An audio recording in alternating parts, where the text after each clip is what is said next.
ಇವತ್ತೊಂದು ನನಗೆ ಮಧುಬಾಲ ಬ್ಲೌಸ್ ಇದ್ದು ಡಿಸೈನ್ ಬಂದಿದೆ ಕಸ್ಟಮರ್ ಇದು ನೀವು ನೋಡ್ಬೋದು complete thread work with cut bead work.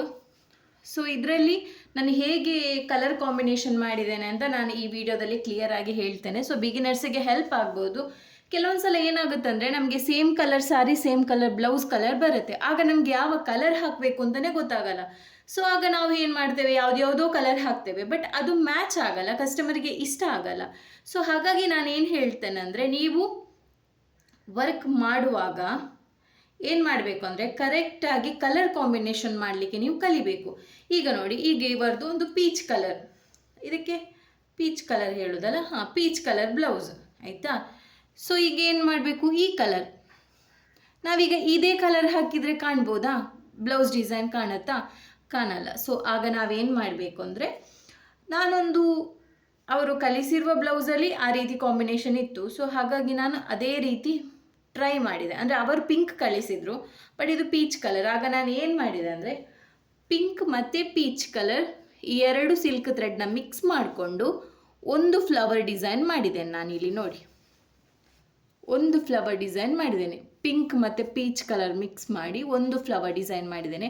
ಇನ್ನೊಂದು ಏನು ಮಾಡಿದ್ದೇನೆ ಅಂದರೆ, ವೈಟ್ ಮತ್ತು ಸೇಮ್ ಪೀಚ್ ಕಲರ್ ಮಿಕ್ಸ್ ಮಾಡಿ ಇನ್ನೊಂದು ಫ್ಲವರ್ ಮಾಡಿದ್ದೇನೆ. ನೋಡಿ ಇಲ್ಲಿದೆ ಡಿಸೈನ್. ನೋಡಿ, ಕಲರ್ ಕಾಂಬಿನೇಷನ್ ಮಾಡೋದು ತುಂಬ ಮುಖ್ಯ. ಯಾಕಂದರೆ ನೀವೊಂದು ತಿಳ್ಕೊಳ್ಳಿ, ಈಗ ಅವ್ರದ್ದು ಸಾರಿ ಕಲರ್ ಬ್ಲೌಸ್ ಕಲರ್ ಸೇಮ್ ಇದೆ ಅಂತ ತಿಳ್ಕೊಳ್ಳಿ, ಪೀಚ್ ಕಲರ್ ಇದೆ. ಆಗ ನೀವೇನು ಮಾಡ್ತೀರಾ, ಬೇರೆ ಕಲರ್ ಇಲ್ಲಲ್ಲ ಅಂತ ಹೇಳಿ ಪೀಚ್ ಕಲರೇ ಹಾಕ್ತೀರಾ.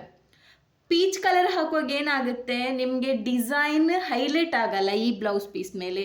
ಕಸ್ಟಮರ್ ಅಮೌಂಟ್ ಕೊಡುವಾಗ ಹೇಳ್ತಾರೆ, ಇದೇನು ಡಿಸೈನೇ ಕಾಣಲ್ಲ, ನಮಗೆ ಒಂದು ಹೈಲೈಟ್ ಆಗಲಿಲ್ಲ ಡಿಸೈನ್ ಅಂತ.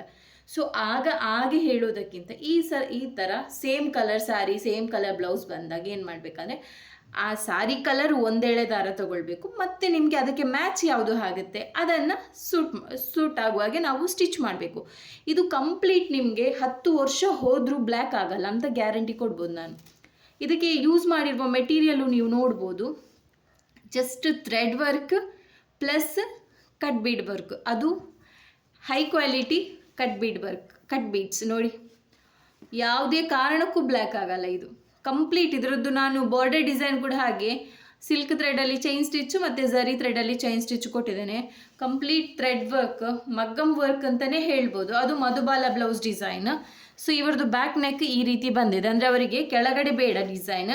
ಅದು ಈಗ ಒಂದು ಸ್ಟೈಲ್ ಬರುತ್ತೆ ನೋಡಿ, ಓಪನ್ ಥರ ಬ್ಯಾಕ್, ಮತ್ತು ಅದರಲ್ಲಿ ಬಾರ್ಡರ್ ಬರುತ್ತೆ. ಬಾರ್ಡರನ್ನು ಇಲ್ಲಿ ಅವರು ಅಟ್ಯಾಚ್ ಮಾಡ್ತಾರೆ. ಸೊ ಇದು ಬ್ಯಾಕ್ ನೆಕ್ ಆಯಿತು. ಮಧುಬಾಲ ಬ್ಲೌಸ್ ಇದು ಫ್ರಂಟ್ ನೆಕ್. ನೋಡಿ ಇದು ಫ್ರಂಟ್ ನೆಕ್.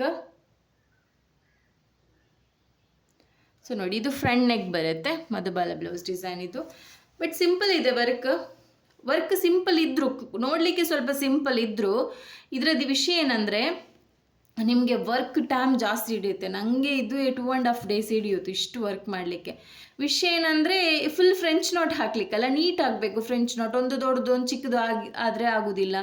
ಸೊ ಹಾಗಾಗಿ ನನಗೆ ಸ್ವಲ್ಪ ಟೈಮ್ ಹಿಡಿಯಿತು. ಮಧುಬಾಲ ಬ್ಲೌಸ್ ಇದು ಒಂದು ಸೈಡ್ ಆದರೆ ಒಂದು ಸೈಡ್ ಇದು ಬರುತ್ತೆ ನೋಡಿ, ಒಂದು ಪೀಸ್. ನೋಡಿ ನಾನು ನಿಮಗೆ ಮೇಲಿಂದ ತೋರಿಸ್ತೇನೆ ಹೇಗೆ ಬರುತ್ತೆ ಮಧುಬಾಲ ಬ್ಲೌಸ್ ಡಿಸೈನ್. ಇದು ನಿಮಗೆ ನೆಕ್ ವರ್ಕ್ ಅಂತ ಒಂದು ಈ ಥರ ಬಂದರೆ, ಮತ್ತು ಇದು ಬರುತ್ತೆ ನೋಡಿ ಇದರದ್ದು. ಇದು ಇಲ್ಲಿಗೆ ಅವರು ಹೀಗೆ ಟಚ್ ಮಾಡ್ತಾರೆ, ಈ ರೀತಿ ಗೊತ್ತಾಯ್ತಾ, ಈ ರೀತಿ ಬಂದು ಈ ರೀತಿ ಬರುತ್ತೆ. ಸೊ ಇದರದ್ದು ಸ್ಲೀವ್ಸ್ ನೀವು ನೋಡೋದಾದರೆ, ಸ್ಲೀವ್ಸ್ ಸ್ವಲ್ಪ ಗ್ರ್ಯಾಂಡ್ ಮಾಡಿದ್ದೇನೆ ನಾನು. ಕಟ್ ಬೀಡ್ ವರ್ಕ್ ಪ್ಲಸ್ ಇದರಲ್ಲಿ ಬಾರ್ಡರ್ ಮೇಲೆ ಈ ಥರ ಸೇಮ್ ನೆಕ್ ಡಿಸೈನ್ ಮಾಡಿದ್ದೇನೆ, ಮತ್ತು zircon stone with cut bead outer layer ಕೊಟ್ಟಿದ್ದೇನೆ. ಇದು ಫ್ಲವರ್ ಡಿಸೈನ್ ನೀವು ನೋಡ್ಬೋದು ಇದರಲ್ಲಿ. ನೋಡಿ ನೀವು ಕಂಪ್ಲೀಟಾಗಿ ಇಲ್ಲಿ ನೋಡಿ, ಕೆಳಗಡೆ ನಾನು ಸ್ವಲ್ಪ ಡಾರ್ಕ್ ಪೀಚ್ ಮತ್ತು ಡಾರ್ಕ್ ಪೀಚ್ ಕಲರ್ ಮತ್ತು ಸ್ವಲ್ಪ ವೈಟ್ ಕಲರ್ ಮಿಕ್ಸ್ ಮಾಡಿದ್ದೇನೆ. ಮೇಲೆ ಇಷ್ಟು ಲೇಯರ್ ನಾನು ಸ್ವಲ್ಪ ಲೈಟ್ ಕಲರ್ ಸ್ಟಿಚ್ ಮಾಡಿದ್ದೇನೆ. ವಿಷಯ ಏನಂದರೆ, ನಾವು ವರ್ಕ್ ಮಾಡೋದು ಮೇಯ್ನ್ ಅಲ್ಲ, ಆ ಒಂದು ಕಸ್ಟಮರ್ ನಮಗೆ ವರ್ಕ್ ಕೊಡ್ತಾರೆ ನೋಡಿ, ಅದನ್ನು ನಾವು ನಮ್ಮ ರೀತಿಯಲ್ಲಿ ಹೇಗೆ ನಾವು ಒಂದು ಡಿಫ್ರೆಂಟಾಗಿ ವರ್ಕ್ ಮಾಡ್ಬೋದು, ಕಸ್ಟಮರಿಗೆ ಹೇಗೆ ಅವರಿಗೆ ಹಣ ಕೊಡುವಾಗ ಬೇಜಾರಾಗಬಾರ್ದು. ನಾವು ಸೆಲೆಕ್ಟ್ ಮಾಡಿರುವ ಡಿಸೈನ್ ಇದಿದೆ, ಇವರು ಮಾಡಿರೋದು ಇದು, ಅಂದರೆ ಒಂಥರ ಬೇಜಾರಲ್ಲಿ ನಮ್ಗೆ ಯಾವತ್ತೂ ವರ್ಕ್ ಮಾಡಿದ್ದಕ್ಕೆ ಹಣ ಕೊಟ್ಟರೆ ನಮಗದು ಯಾವತ್ತೂ ಒಳ್ಳೆಯದಲ್ಲ. ನಾವು ಮಾಡುವಾಗ ಕೂಡ ಹಾಗೆ, ಅಂದರೆ ಕಸ್ಟಮರಿಗೆ ಐಡಿಯಾ ಇರಲ್ಲ, ಗೊತ್ತಾಯ್ತಾ, ಕಸ್ಟಮರಿಗೆ ಐಡಿಯಾ ಇರಲ್ಲ ಬ್ಲೌಸ್ ಹೀಗೆ ಬರುತ್ತೆ, ವರ್ಕ್ ಆದಮೇಲೆ ಹೀಗೆ ಬರುತ್ತೆ ಅಂತ ಅವರಿಗೆ ಗೊತ್ತಿರಲ್ಲ. ಅವರೊಂದು ಡಿಸೈನ್ ತೆಗೆದು ಕೊಡ್ತಾರೆ, ನಾವು ಮಾಡ್ತೇವೆ. ಬಟ್ ನಾವು ಹೇಳಬೇಕು, ನೋಡಿ ನೀವು ಈಗ ಸೆಲೆಕ್ಟ್ ಮಾಡಿರೋದು ಪ್ಲೇನ್ ಪೀಸ್ ಡಿಸೈನ್, ಬಟ್ ನಿಮ್ಮದು ಶೇಡ್ ಕ್ಲೋತ್ ಇದೆ ಅಥವಾ ಸೇಮ್ ಕಲರ್ ಕ್ಲೋತ್ ಇದೆ, ನಿಮ್ಮ ಫಿನಿಶಿಂಗ್ ಹೀಗೆ ಬರಲ್ಲ ಹೀಗೆ ಬರುತ್ತೆ. ಸ್ವಲ್ಪ ನಮಗಿರುವ ನಾಲೆಜ್ ನಾವು ಕಸ್ಟಮರಿಗೆ ಹೇಳಬೇಕು. ಹಾಗಾದರೆ ನಮಗೆ ನಾಲೆಜ್ ಬೇಕು ಅಂತಾದರೆ, ಯಾವಾಗ ನಮಗೆ ನಾಲೆಜ್ ಸಿಗೋದಾದರೆ ತುಂಬ ವರ್ಕ್ ಮಾಡ್ತಾ ಮಾಡ್ತಾ ಮಾಡ್ತಾ. ಈಗ ನಾನು ಜಾಸ್ತಿ ನೀವು ಬಿಸ್ನೆಸ್ ಮಾಡಬೇಡಿ ಅಂತ ನಾನು ಹೇಳೋದಿಲ್ಲ. ಈಗದ್ದು ಜನ ಹೇಗೆ ಏನು ಮಾಡ್ತಾರೆ ಅಂದರೆ 1 ಮಂತ್ ಕಲಿತಾರೆ, ಸೆಕೆಂಡ್ ಮಂತಿಂದಲೇ ಕಸ್ಟಮರ್ ಬ್ಲೌಸ್ ತೊಗೊಂಡು ವರ್ಕ್ ಮಾಡಲಿಕ್ಕೆ ಸ್ಟಾರ್ಟ್ ಮಾಡ್ತೀರಾ. ಕಸ್ಟಮರ್ ಬ್ಲೌಸ್ ತೊಗೊಂಡು ವರ್ಕ್ ಮಾಡುವಾಗ ಏನಾಗುತ್ತೆ ಅಂದರೆ, ನಿಮಗೆ ಒಂದು ಫಸ್ಟ್ ಆಫ್ ಆಲ್ ನಿಮಗೆ ಕರೆಕ್ಟ್ ಮೆಟೀರಿಯಲ್ ನಾಲೆಜ್ ಇರಲ್ಲ, ಒಂದು ನಿಮಗೆ ಡಿಸೈನ್ ಟ್ರೇಸ್ ಮಾಡಲಿಕ್ಕೆ ಬರಲ್ಲ, ಒಂದು ಫಿನಿಶಿಂಗ್ ಕರೆಕ್ಟ್ ಇರಲ್ಲ. ಅಂದರೆ ನಾನು ಹೇಳೋದೇನು, ಈಗ ನನ್ನ ಕ್ಲಾಸಿಗೆ ಜಾಯ್ನ್ ಆದವರಿಗೆ ಕೂಡ ಅವರು ಜಾಯ್ನ್ ಆಗೋದು ಬಿಸ್ನೆಸ್ ಮಾಡಲಿಕ್ಕೇ, ಬಟ್ ಒಂದು ಟೈಮ್ ಇದೆ ಅಲ್ವಾ. ಸೊ ನೋಡಿ, ಈಗ ನಮಗೆ ಊಟ ಮಾಡಲಿಕ್ಕೆ ಅನ್ನ ಬೇಕು, ಆಗ ನಾವು ನೀರು ಕುದಿಯುವಾಗಲೇ ಅಕ್ಕಿ ಹಾಕಿ ಆಗ ಒಂದು 5 ಮಿನಿಟಲ್ಲೇ ತೆಗೆದ್ರೆ ಅನ್ನ ಆಗುತ್ತಾ? ಇಲ್ಲ, ಒಂದು ಮಿನಿಮಮ್ ಒಂದು 15 ಮಿನಿಟ್ಸ್ ಆದರೂ ವೆಯ್ಟ್ ಮಾಡಬೇಕು. ಅಂದರೆ ಈ ಸೋನಾ ಮಸೂರಿ ಅಕ್ಕಿ ಆದರೆ ಒಂದು 15 ಮಿನಿಟ್ಸ್ ಆದರೂ ವೆಯ್ಟ್ ಮಾಡಿ ತೆಗೆದ್ರೆ ಮಾತ್ರ ಅನ್ನ ಆಗೋದು. ಹಾಗೆ ನಾನು ಹೇಳೋದು, ಎಕ್ಸ್ಪೀರಿಯನ್ಸ್ ಅಂದರೆ ತುಂಬ ಎಕ್ಸ್ಪೀರಿಯನ್ಸ್ ಆಗುವವರಿಗೆ ನೀವು ಕಾಯಬೇಡಿ. ಒಂದು 5 ಇಯರ್ಸ್ 6 ಇಯರ್ಸ್ 3 ಇಯರ್ಸ್ ಅಷ್ಟು ಬೇಡ, ಜಸ್ಟ್ ನೀವು ಕಾಯಿರಿ, ಒಂದು 4 ಮಂತ್ಸ್ ಕಾಯಿರಿ. ಆ 4 ಮಂತ್ಸಲ್ಲಿ ನಿಮಗೆ ಎಷ್ಟಾಗುತ್ತೋ ಅಷ್ಟು ಬ್ಲೌಸ್ ವರ್ಕ್ ಮಾಡಿ, ಒಂದು ನೀಟ್ ಫಿನಿಶಿಂಗ್ ಮಾಡಿ, ಒಂದು ರೇಟ್ ಫಿಕ್ಸ್ ಮಾಡಲಿಕ್ಕೆ ಒಂದು ಕರೆಕ್ಟಾಗಿ ಗೊತ್ತಾಗಲಿ, ಪ್ಲಸ್ ನಿಮಗೆ ಮೆಟೀರಿಯಲ್ ನಾಲೆಜ್ ಗೊತ್ತಾಗಲಿ. ಆಯಿತಾ? ನಿಮಗೆ ನಾಲೆಜೇ ಇರಲ್ಲ, ಈಗ ಎದುರಿದು ಕಸ್ಟಮರ್ ಇದು ಸಾರಿ ತುಂಬ ಕಾಸ್ಟ್ಲಿ ಇರುತ್ತೆ, 20,000 15,000 ಆ ರೇಂಜಲ್ಲಿ ಇರುತ್ತೆ. ಅವರು ವಿಶ್ವಾಸದಲ್ಲಿ ನಿಮ್ಮ ಹತ್ರ ಕೊಡ್ತಾರೆ ಅಲ್ವಾ. ಸೊ ಆಗ ನೀವೇನು ಮಾಡ್ತೀರಾ, ಒಟ್ರಾಶಿ ವರ್ಕ್ ಮಾಡಿ ಕೊಟ್ಟರೆ ಪಾಪ ಅವರಿಗೆ ಆ ಬ್ಲೌಸ್ ಇದು ಏನೂ ಮಾಡಲಿಕ್ಕಲ್ಲ, ಮತ್ತು ಅದನ್ನು ತೆಗೆದು ರಿಟರ್ನ್ ಅವರಿಗೆ ಬೇರೆಯವ್ರ ಹತ್ರ ಕೊಡಲಿಕ್ಕೂ ಅಮೌಂಟ್ ಜಾಸ್ತಿ ಆಗುತ್ತೆ. ಸೊ ಹಾಗಾಗಿ ನಾನು ಏನು ಹೇಳೋದಂದರೆ, ನನ್ನ ಸಬ್ಸ್ಕ್ರೈಬರ್ ಆಗಲಿ ನನ್ನ ಸ್ಟೂಡೆಂಟ್ ಆಗಲಿ ನಾನು ಹೇಳೋದು, ನೀವು ಕಸ್ಟಮರ್ ಬ್ಲೌಸಿಗೆ ವರ್ಕ್ ಮಾಡಲಿಕ್ಕಿದ್ರೆ ಜಸ್ಟ್ ಒಂದು 4 ಮಂತ್ಸ್ ಆದರೂ ವೆಯ್ಟ್ ಮಾಡಿ. 4 ಮಂತ್ಸ್ ಅಥವಾ 6 ಮಂತ್, ಮ್ಯಾಕ್ಸಿಮಮ್ 6 ಮಂತ್ ವೆಯ್ಟ್ ಮಾಡಿ. ಆಗೋದಿಲ್ಲ ಅಂದರೆ ಜಸ್ಟ್ ಒಂದು 4 ಮಂತ್ಸ್ ಆದರೂ ವೆಯ್ಟ್ ಮಾಡಿ ನೀವು ಕಸ್ಟಮರ್ ಇದು ಆರ್ಡರ್ ತಗೊಳ್ಳಿ. ಯಾಕಂದರೆ ಆ ಒಂದು ಆರ್ಡರಿಂದ 10 ಕಸ್ಟಮರ್ ಬರ್ಬೋದು, 10 ಕಸ್ಟಮರ್ ಹೋಗ್ಬೋದು. ನಿಮ್ಮ ಒಂದು ಫಿನಿಶಿಂಗ್ ನೋಡಿ 10 ಕಸ್ಟಮರ್ ನೋಡಿ ಬರ್ಬೋದು, ಹೋ ಇದೆಲ್ಲಿ ಮಾಡಿದ್ದು ಚೆನ್ನಾಗಿದೆ, ರೇಟು ರೀಸನೇಬಲ್ ಇದೆ, ನಾವು ಕೂಡ ಮಾಡಿಸಬೇಕು ಅಂತ ಬರ್ಬೋದು. ಅದು ಬಿಸ್ನೆಸ್ ಬರೋದು. ಆಯಿತಾ? ಒಂದು ವೇಳೆ ನೀವು ಗಲೀಜ್ ವರ್ಕ್ ಮಾಡಿ ಕಸ್ಟಮರಿಗೆ ಕೊಟ್ಟರೆ ಅವರು ಕೇಳ್ತಾರೆ ಇದು ಎಲ್ಲಿ ಮಾಡಿರೋದಂದರೆ, ಒಂದು ವೇಳೆ ಅವರು ನಿಮಗೆ ಕೊಟ್ಟಿದ್ರು ರಿಟರ್ನ್ ತಗೊಂಡು ಹೋಗುವರು ಬ್ಲೌಸು. ಸೊ ಹಾಗೆ ನಾನು ಹೇಳೋದು ನಿಮ್ಮದು ಒಳ್ಳೆಯದಕ್ಕೆ, ಅಂದರೆ ಯಾರು ಬಿಸ್ನೆಸ್ ಮಾಡಬಾರ್ದು ಅಂತ ನಾನು ಹೇಳೋದಲ್ಲ. ನಿಮ್ಮ ಬಿಸ್ನೆಸ್ ಮಾಡುವಾಗ ಅದು ಸೆಟ್ ಆಗಬೇಕು, ಅಂದರೆ ಪರ್ಮನೆಂಟ್ ನಿಮ್ಮ ಬಿಸ್ನೆಸ್ ಸೆಟ್ ಆಗಿರಬೇಕು. ನೀವು ಈ ರೀತಿ ಒಟ್ರಾಶಿ ಮಾಡಿ ಕೊಟ್ಟರೆ ಏನಾಗುತ್ತಂದರೆ, ಕಸ್ಟಮರಿಗೆ ಬೇಜಾರಾಗಿ ಒಂದು ಹೋಗ್ತಾರೆ, ಮತ್ತು ಅವರ ಹಿಂದೆ ಬರುವ ಬೇರೆ ಕಸ್ಟಮರ್ ಕೂಡ ರಿವ್ಯೂ ಎಲ್ಲ ಇದಿದ್ರೆ ನೆಗೆಟಿವ್ ಇದ್ದರೆ ಯಾರೂ ಕೊಡಲ್ಲ. ಸೊ ಅದಕ್ಕೋಸ್ಕರ ನಾನು ಈ ವಿಡಿಯೋ ಜೊತೆ ನಿಮಗೊಂದು ಸ್ವಲ್ಪ ಇನ್ಫಾರ್ಮೇಷನ್ ಕೊಡ್ತಿರೋದು. ಯಾಕಂದರೆ ನೀವು ತಿಳ್ಕೊಳ್ಬೋದು, ಹಾಗಾದರೆ ನಾವು ಫೀಸ್ ಕಟ್ಟಿ ಕ್ಲಾಸಿಗೆಲ್ಲ ಸೇರಿ ವರ್ಕ್ ಮಾಡಲಿಕ್ಕಿಲ್ವ ಅಂತ. ಮಾಡಬೇಕು ವರ್ಕ್, ಆದರೂ ಒಂದು ಟೈಮ್ ಅಂತ ಇರುತ್ತೆ. ಒಂದು 4 ಮಂತ್ 6 ಮಂತ್ ವೆಯ್ಟ್ ಮಾಡಿ, ಮತ್ತೆ ನೀವು ಬೇಕಾದ್ರೆ ರಿಸಲ್ಟ್ ನೋಡಿ ನಿಮ್ಮ ಬಿಸ್ನೆಸ್ ಇದು ಹೇಗಿರುತ್ತೆ ಅಂತ. ಈಗ ಸ್ಟಾರ್ಟಿಂಗೇ ಮಾಡಿ ಕಸ್ಟಮರು ಅಂದರೆ ಕಸ್ಟಮರ್ ಏನಾದರೂ ಎಕ್ಸ್ಟ್ರಾ ಹೇಳಿದರೆ ನಿಮಗೂ ನಾಲೆಜ್ ಇಲ್ಲ, ನಿಮಗೆ ಗೊತ್ತಿಲ್ಲ, ನಿಮಗೆ ಬೇಕಾದಾಗೆ ವರ್ಕ್ ಮಾಡಿದರೆ ಕಸ್ಟಮರ್ ಹಾಕಬೇಡ್ವಾ ಬ್ಲೌಸು. ಸೊ ಹಾಗಾಗಿ ನಿಮ್ಮ ಬಿಸ್ನೆಸ್ ಸ್ಟಾರ್ಟ್ ಮಾಡಿದಾದ್ಮೇಲೆ ಸ್ಟಾಪ್ ಆಗಬಾರ್ದು, ಕಂಟಿನ್ಯೂ ಆಗಿ ಹೋಗಬೇಕು. ಅಂದರೆ ಜಸ್ಟ್ ಒಂದು 6 ಮಂತ್ ವೆಯ್ಟ್ ಮಾಡಿ, ಆ 6 ಮಂತಲ್ಲಿ ನಿಮ್ಗೆ ಎಷ್ಟು ಆಗುತ್ತೆ ಅಷ್ಟು ಪ್ರಾಕ್ಟೀಸ್ ಮಾಡಿ. ಆಯಿತಾ?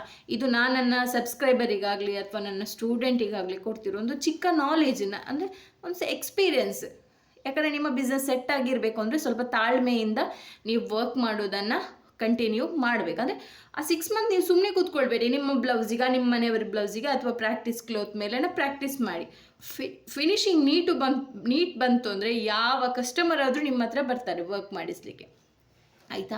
ಮತ್ತು ಕಸ್ಟಮರಿಗೆ ನೀವು ವರ್ಕ್ ತೆಗೆದುಕೊಳ್ಳುವ ಮುಂಚೆ ನಿಮಗೆ ಅದರ ರೇಟ್ ಎಷ್ಟು ಫಿಕ್ಸ್ ಮಾಡಬೇಕು ಅಂತ ನಿಮಗೊಂದು ಐಡಿಯಾ ಇರಬೇಕು. ಅಂದರೆ ನೀವು ಬೇರೆಯವ್ರ ಹತ್ರ ಕೇಳೋದು, ಇನ್ನೊಬ್ಬರ ಹತ್ರ ಕೇಳೋದು, ಅದು ಒಂದೊಂದು ಸಲ ಜಾಸ್ತಿ ಆಗ್ಬೋದು, ಒಂದೊಂದು ಸಲ ಕಡಿಮೆ ಆಗ್ಬೋದು ಬೇರೆಯವರು ಹೇಳಿದ ರೇಟ್ ನಿಮ್ಮ ಇದಕ್ಕೆ. ಸೊ ಹಾಗಾಗಿ ನೀವೊಂದು ಫಿಕ್ಸ್ ಮಾಡಿಕೊಳ್ಬೇಕು. ಆಯಿತಾ? ಸೊ ರೇಟ್ ಹೇಗೆ ಫಿಕ್ಸ್ ಮಾಡಬೇಕು ಅಂತ ನಿಮ್ಗೆ ಏನಾದರೂ ಒಂದು ವಿಡಿಯೋ ಬೇಕು ಅಂದರೆ ಕಮೆಂಟ್ ಮಾಡಿ, ನಾನು ನೆಕ್ಸ್ಟ್ ವಿಡಿಯೋ ಅದರ ರಿಲೇಟೆಡೇ ಮಾಡ್ತೇನೆ. Thank you. ನನ್ನ ಡಿಸೈನ್ ಹೇಗೆ ಆಯಿತು ಅಂತ ಹೇಳಿ. ಸೊ ಇದು 10 ವರ್ಷ ಆದರೂ ಬ್ಲ್ಯಾಕ್ ಆಗಲ್ಲ ಅಂತ ಹೇಳಿದ್ದೇನೆ, ಯಾಕಂದರೆ ನಾನು ಯೂಸ್ ಮಾಡಿರುವ ಮೆಟೀರಿಯಲ್ ಅಂಥದ್ದು. ಸೊ ಹಾಗಾಗಿ ನೀವು ಕೂಡ ಇದನ್ನೇ ಅಂದರೆ ಈ ಥರ ವರ್ಕ್ ನೀಟ್ ಬಂದ ಮೇಲೇ ವರ್ಕ್ ಮಾಡಲಿಕ್ಕೆ ಸ್ಟಾರ್ಟ್ ಮಾಡಿ. ನನ್ನ ಡಿಸೈನ್ ಹೇಗೆ ಆಗಿದೆ ಅಂತ ಕಮೆಂಟ್ ಮಾಡಿ ತಿಳಿಸಿ. ಮತ್ತು ಇದಕ್ಕೆ ನಾನು ತಗೊಂಡದ್ದು ಒಂದು 2.5 days. ಸೊ ಇದರದ್ದು ಪ್ರೈಸು 3500. ಯಾಕಂದರೆ ಅವ್ರದ್ದು ಬ್ಯಾಕ್ ಲೆಂತ್ ವಿಡ್ತ್ ತುಂಬ ದೊಡ್ಡದಿತ್ತು, ಮತ್ತು ಫುಲ್ ಫ್ರೆಂಚ್ ನಾಟ್ ಡಿಸೈನ್ ಮಾಡಿದ್ದೇನೆ. ಮತ್ತು ಫ್ರಂಟ್ ನೆಕ್ ಕೂಡ ಹಾಗೆ ಮಧುಬಾಲ ಬ್ಲೌಸಿಗೆ ವರ್ಕ್ ಜಾಸ್ತಿ ಹೋಗುತ್ತೆ, ಬ್ಯಾಕ್ ನೆಕ್ ಬ್ರಾಡ್ ಇರುವ ಕಾರಣ ವರ್ಕ್ ಜಾಸ್ತಿ ಹೋಗುತ್ತೆ. ಕೈಗೆ ಕೂಡ ಹಾಗೆ ಫುಲ್ ಥ್ರೆಡ್ ವರ್ಕ್ ಮಾಡಿದ್ದೇನೆ. ಸೊ ಹಾಗಾಗಿ ನನಗೆ ಜಾಸ್ತಿ ಟೈಮ್ ಹಿಡಿಯಿತು. ನಾನು 3500 ಚಾರ್ಜ್ ಮಾಡಿದ್ದೀನಿ. ಈಗ ಇದನ್ನು ಕೊಟ್ಟು ಬರಬೇಕು ಒಂದು ಕಸ್ಟಮರಿಗೆ. Thank you. ವಿಡಿಯೋ ಹೇಗಾಯಿತು, ನನ್ನ ಡಿಸೈನ್ ಹೇಗಾಯಿತು ಅಂತ ಕಮೆಂಟ್ ಮಾಡಿ ತಿಳಿಸಿ. Thank you. ಬಾಯ್.